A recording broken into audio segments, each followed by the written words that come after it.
Donc, à court terme, étant donné que Téhéran échange désormais certainement des renseignements très sensibles avec la Russie et la Chine dans le cadre de leurs relations stratégiques, diriez-vous que cette nouvelle unité nationale, ce que nous observons actuellement en Iran, où l'on peut dire que la grande majorité de la population est unie autour de l'idée d'une attaque extérieure contre elle, a créé davantage de cohésion sociale? Pensez-vous que ce sera désormais le principal facteur? Ou bien, sachant que la vie quotidienne restera difficile et que le coût de la vie demeurera élevé, diriez-vous qu'il existe toujours la possibilité que ces manifestations réapparaissent et soient à nouveau instrumentalisées?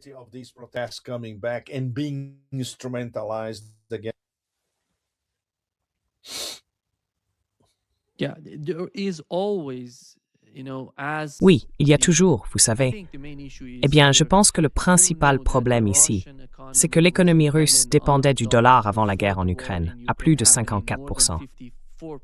Pendant la guerre, ils ont réduit leur dépendance au dollar américain à moins de 13%, si je ne me trompe pas.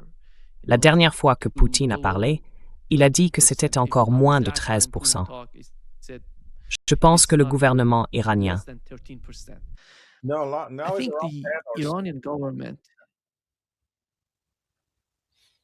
Allez-y, je vous en prie. Je pense que le gouvernement iranien, Pepe, devrait réfléchir sérieusement à la dépendance de l'économie iranienne vis-à-vis du dollar. Ils doivent prendre ici des décisions majeures. Des décisions majeures.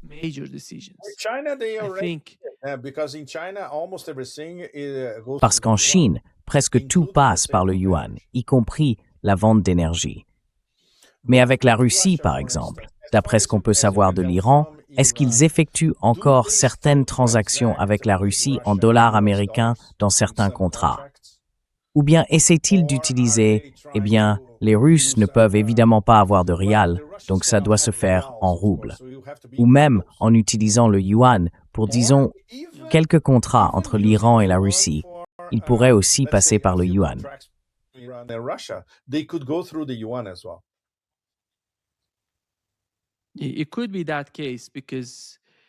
Cela pourrait être le cas, car l'Iran est l'un des principaux exportateurs de pétrole vers la Chine. Donc, l'argent provenant de Chine, je ne sais pas quel est le rôle de Pepe ou de la Banque des BRICS ici. Sont-ils capables d'accepter le rial iranien ou d'autres devises, ou n'acceptent-ils que les devises mondiales et le yuan?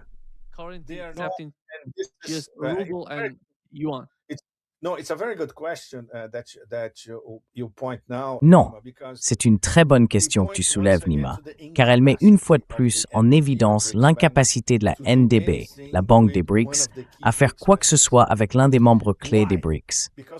Pourquoi? Parce que les statuts de la NDB sont libellés en dollars américains. La plupart des prêts de la NDB sont en dollars américains, ce qui est complètement absurde. Donc, s'il ne commence pas à tout réorganiser depuis le début, elle continuera d'être, je dirais, une banque de développement périphérique, même comparée à la Banque mondiale. Cela ouvre une autre boîte de Pandore, une gigantesque boîte de Pandore, car il faudrait en réalité relancer la NDB à partir de zéro. Cela explique aussi pourquoi la NDB n'accorde pas de prêt à l'Iran.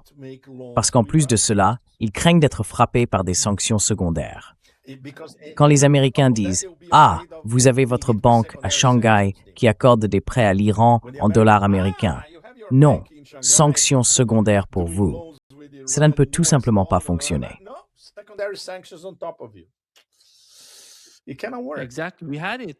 Exactement. Nous avions cela. Nous avions ces 25% de Donald Trump et de son administration sur l'Iran. Et quiconque, vous savez, je ne sais pas si l'Inde ferait cela, mais vous savez, dans le cas de l'Inde, il l'a dit.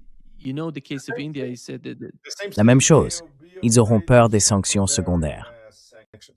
Ouais. Cela renvoie une fois de plus à la question de savoir si les BRICS vont enfin réussir à s'organiser. C'est l'un des sujets sur lesquels j'ai écrit Je crois que ma chronique de la semaine dernière portait précisément là-dessus. Toutes ces initiatives, que j'appelle le BRICS Lab, les différents systèmes que les BRICS testent pour enfin commencer à contourner le dollar américain, BRICS Bridge, BRICS Pay, les pays utilisant le CIPS, le système chinois de paiement interbancaire, les UNIT. Donc cette année, avant le sommet en Inde, à la fin de l'année, ils doivent au moins s'accorder, je dirais, sur une feuille de route très précise à 2026 à 2026-27. En gros, trouvons le système que tout le monde autour de la table approuve et investissons dedans.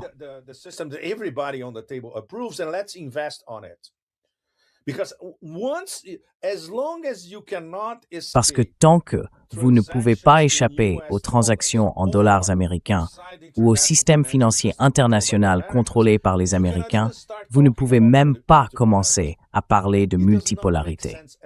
Cela n'a absolument aucun sens.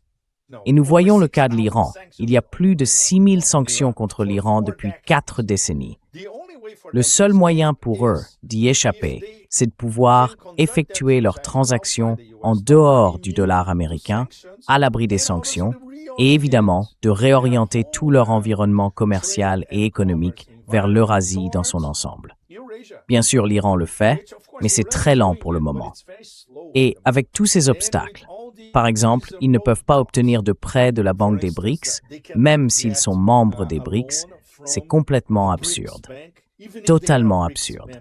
That's completely absurd. Completely absurd. Yeah. Pepe, Pepe, que s'est-il passé au Conseil de sécurité de l'ONU, la session convoquée par les États-Unis? Ils ont fait venir 2 Iraniens et beaucoup de gens ici en Iran les connaissent, ainsi que leur type de rhétorique. Mais ma question est, pourquoi les États-Unis ont-ils invité ces 2 personnes à parler de la situation en Iran? Ensuite, nous avions les États-Unis et le Royaume-Uni d'un côté, et l'Iran, la Russie et la Chine, tous ensemble de l'autre. Vous savez, l'Iran n'a pas envoyé son principal représentant à cette session, ils ont envoyé le vice-représentant à la place. Comment avez-vous vu cela? Pourquoi les États-Unis? Oui, on dirait que nous avons perdu la connexion avec Pepe. Yeah, it seems that we've lost Pepe. Let's see, he's going to come up. Bien, voyons voir. Il va venir. Voyons ici. Let's see. Here.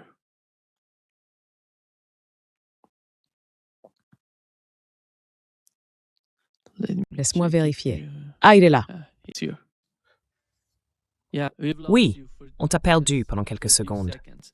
It's crazy. I touch my screen to do something and C'est dingue. Je touche mon écran pour faire quelque chose et la connexion se coupe immédiatement. Complètement fou. Va comprendre.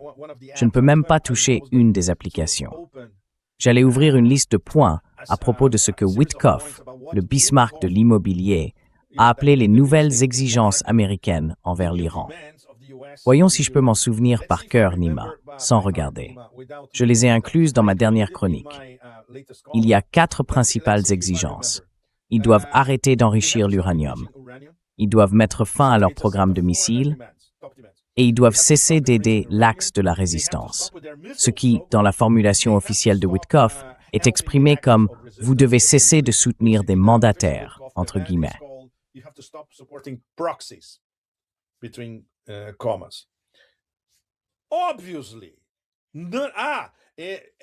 Évidemment, nous avons parlé de l'enrichissement iranien. L'Iran n'acceptera rien de tout cela. D'abord, parce qu'il s'agit des mêmes dictats. Nous entendions déjà ce genre d'absurdité avant même les négociations du JCPOA, il y a presque 11 ans à Vienne. Ils en reviennent donc à cela, en particulier à l'exigence de mettre fin au programme de missiles. Alors, que proposent maintenant les Américains sous Trump? Écoutez, vous devez faire tout cela. Si vous accomplissez ces 4 choses, peut-être que nous lèverons les sanctions. Mais lorsqu'ils disent qu'ils lèveront les sanctions, l'administration Trump ne peut en réalité pas le faire, car ces sanctions doivent passer par le Congrès, le Sénat et la Chambre, où il est évident que les deux sont complètement contrôlés par l'axe sioniste. Because the Senate and Congress are completely controlled by the Zionist axis, they will never approve lifting sanctions. Ils n'approuveront jamais la levée des sanctions contre l'Iran. Et la deuxième partie ressemble à une bande dessinée, Nima. Les Américains disent que l'Iran pourra revenir dans la communauté internationale, comme si l'Iran était en dehors de la communauté internationale. C'est totalement stupide. L'Iran est membre des BRICS. L'Iran est membre de l'Organisation de coopération de Shanghai. L'Iran est membre de l'Union économique eurasiatique. L'Iran fait évidemment partie de l'ONU et participe à certaines des réunions les plus importantes qui s'y tiennent. Donc l'Iran est dans la communauté internationale. Une fois de plus, nous avons, je dirais, un tsunami d'absurdité venant des Américains qui font semblant d'offrir quelque chose à l'Iran alors qu'ils prétendent que l'Iran refuse un chemin vers la paix.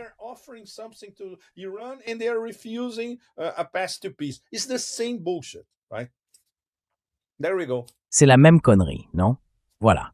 Comment veux-tu discuter avec ça? Donc c'est très très important, avant que cela ne se perde dans la traduction, que l'Iran explique dans différents forums à travers le monde en anglais. Ainsi ce sera cité en anglais, pas en farsi, car sinon cela se perdra dans la traduction. En anglais, à l'ONU, aux BRICS, à l'OCS, partout. Regardez, voici ce que les Américains nous proposent. Jugez par vous-même, quel pays souverain et digne de ce nom accepterait de se plier à ces dictats? Évidemment, aucun. Voilà donc ce qu'il faut faire maintenant. Démasquer la stupidité de l'Empire devant la soi-disant communauté internationale. Yeah. Pepe, Pepe, l'attitude de l'Allemagne, tu sais, était d'une certaine manière, encore une fois, incroyable. Encore. Que veut dire encore, exactement? Parce que pendant la guerre de 12 jours, ils ont dit que c'était un sale jeu. Et encore une fois, cette chancelière allemande a déclaré que le gouvernement iranien n'était pas légitime et devait être renversé. Qui es-tu pour parler ainsi? Qui es-tu pour parler comme ça? Qui est l'Allemagne? Je ne sais pas ce qui se passe dans la tête de ces Européens.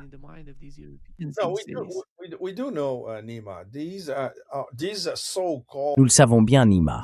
Ces soi-disant spécimens, ces spécimens infra-humanisés, se faisant passer pour des dirigeants politiques, avec une médiocrité qui atteint la voie lactée, comme le chancelier BlackRock en Allemagne. C'est la seule chose qu'ils peuvent dire, car ils sont bien sûr sous l'emprise et le contrôle de l'axe atlantiste sioniste. Droit au but. Ils ne peuvent rien faire d'autre, et on ne leur permettra rien d'autre, parce qu'ils sont sous contrôle, sous influence, payés, achetés et payés, sous pression, tout ce que tu veux. C'est donc totalement prévisible. Et bien sûr, tu devrais voir, Nima, la couverture médiatique dans les grands médias européens, en France, au Royaume-Uni, en Allemagne, surtout dans les principales nations, et dans une moindre mesure en Italie.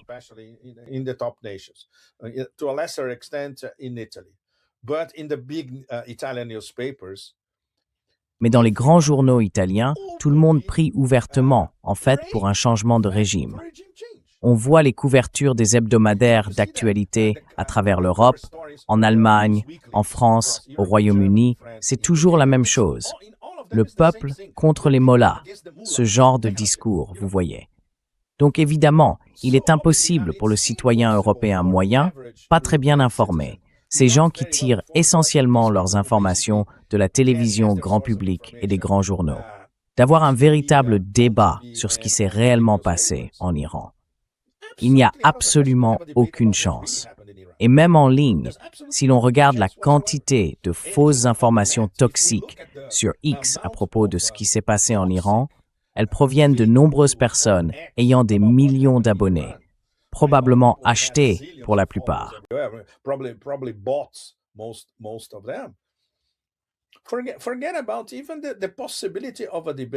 Oubliez même la possibilité d'un débat pour replacer les manifestations dans leur contexte, pour discuter des chiffres falsifiés des soi-disant victimes, pour discuter des raisons pour lesquelles il y a eu des protestations économiques au départ, pour discuter des effets des sanctions sur un pays depuis plus de 40 ans.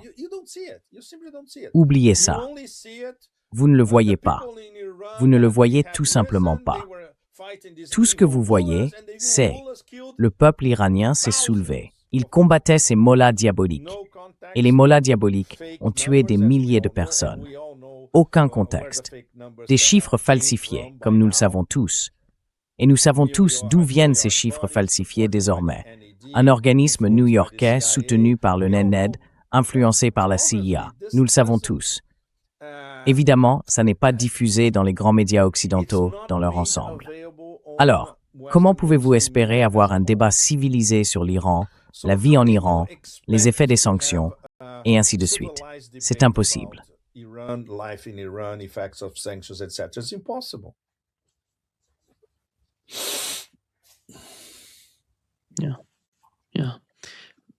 Oui. Pepe, avant de conclure, comment vois-tu la situation autour du Groenland et son importance pour l'Europe? Font-ils simplement semblant que le Groenland compte pour eux tous? Non. Sont-ils incapables de réagir correctement face aux États-Unis ou de les affronter? Comment voyez-vous cela?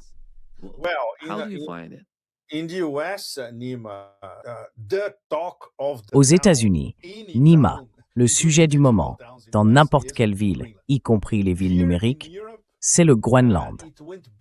Ici en Europe, on a dépassé toutes les limites de ce que l'Union européenne peut avoir de pathétique. Probablement le meilleur mème en Europe ces derniers jours est celui-ci. Un jour, les Allemands envoient 3 ou 4 conducteurs de traîneaux à chiens au Groenland. Le lendemain, Trump impose des sanctions et des tarifs douaniers à l'Allemagne et à d'autres pays européens. Et le surlendemain, ces Allemands rentrent chez eux, les conducteurs de traîneaux à chiens. Les chiffres sont dérisoires. Certains en envoient 5, d'autres 10. En fait, il y en a peut-être une trentaine, ce qui ne représente même pas une classe de combattants européens pour protéger le Groenland.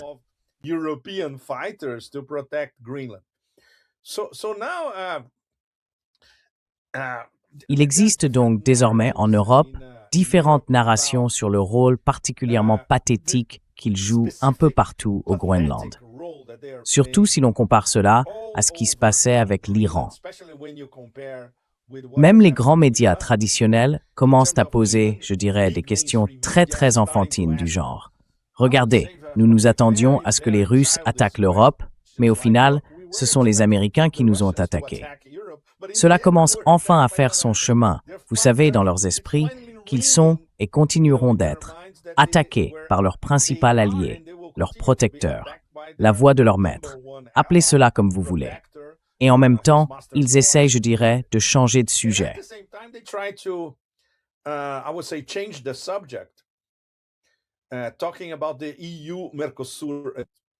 On parle de l'accord UE-Mercosur. Ah, c'est une victoire énorme pour l'Europe. Nous allons intégrer le plus grand accord commercial de l'histoire. Nous allons nous intégrer à l'Amérique du Sud. Nous allons exporter énormément de choses vers l'Amérique du Sud. Donc, l'Europe va se développer à nouveau. Des foutaises.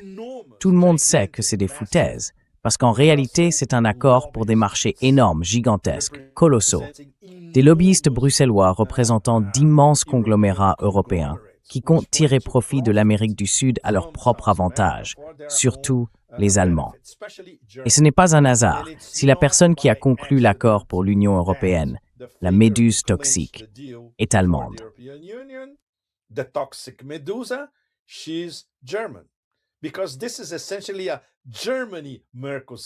Parce qu'il s'agit essentiellement d'un accord Allemagne-Mercosur. Ici, en France, tout le monde est littéralement contre. Tout le monde. Peut-être 2 ou 3 exceptions. En Italie, c'est la même chose. Et en Italie, ils reprochent à Meloni d'avoir cédé à la dernière minute. Le secteur agricole en Italie, presque partout, blâme Meloni. Ils disent qu'elle a vraiment merdé, en gros. La pression de certains intérêts industriels italiens était très forte, trop forte, et elle a fini par céder. Alors ils ont changé de sujet en parlant de l'accord UE-Mercosur.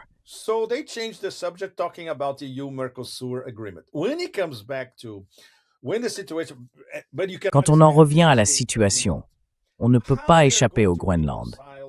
Comment vont-ils se réconcilier avec le fait que le propriétaire de l'OTAN, la voix de son maître, la puissance qui a forcé l'Europe à renoncer à l'énergie russe bon marché, à se désindustrialiser et à provoquer de très très graves problèmes pour la plupart des citoyens européens, en détournant des fonds qui pourraient aller à la santé, à l'éducation, aux infrastructures, etc., pour acheter des armes américaines à envoyer en Ukraine. Comment peut-on supplier la voix de son maître? S'il vous plaît, n'envahissez pas le Groenland. Ne nous prenez pas le Groenland.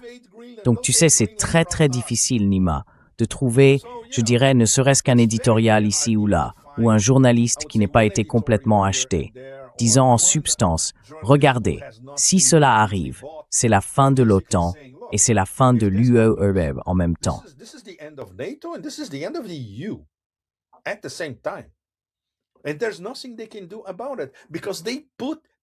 Et il n'y a rien qu'ils puissent faire, car ils se sont eux-mêmes mis dans cette situation. Dès le départ, ils ont adhéré à l'idée d'une guerre éternelle contre la Russie, pensant qu'ils allaient la gagner, sans jamais envisager de plan B.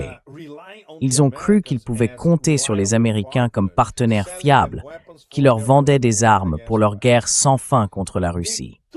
Ils ont été complètement trompés en pensant « Vous devez abandonner l'énergie russe bon marché et acheter notre énergie américaine, car nous vous protégeons et la Russie veut vous envahir. » Ils ont cru à cette fiction et maintenant, ils sont dans un désespoir total, car les chiffres sont déjà en train d'être compilés.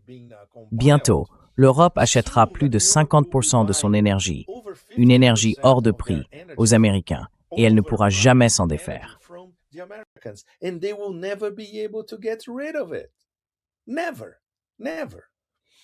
Jamais. Jamais.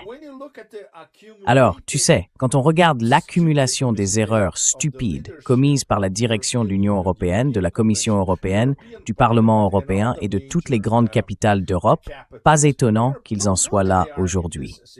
Et si Trump leur dit, ce qu'il leur dit effectivement, écoutez, fermez-la. Je vais prendre le Groenland parce que c'est une question de sécurité nationale américaine. Vous n'avez rien à dire là-dessus. Et si vous vous plaignez, je vais vous coller encore plus de droits de douane. Alors fermez-la. C'est ce qu'ils entendent de la voix de leur maître et ils ne peuvent rien y faire. C'est vraiment une bande de chihuahuas, Nima. C'est au-delà du pathétique. Et il n'y a pas de plan B. Qu'est-ce qu'ils vont faire? Taxer les bases militaires américaines à travers l'Europe.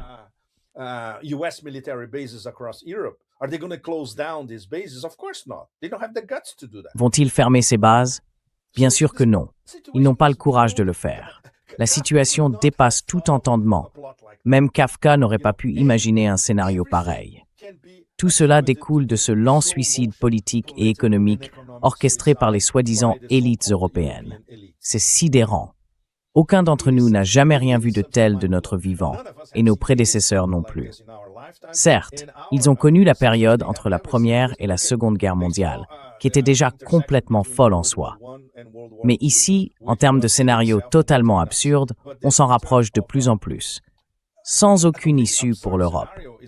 C'est ça, le pire.